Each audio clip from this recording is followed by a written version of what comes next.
You ask Tiger to solve. This deals with linear equations with one unknown. The final result is y equals 1. Let's solve it step by step. Group all y terms on the left side of the equation. Add 20y to both sides.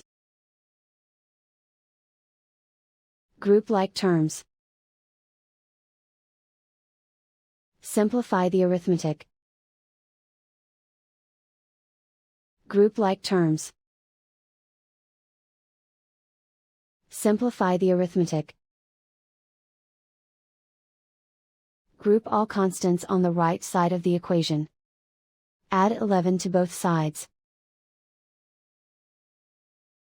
Simplify the arithmetic.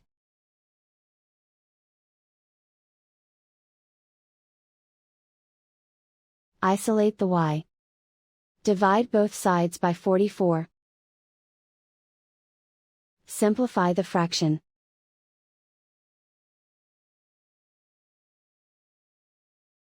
And so the final result is y equals 1.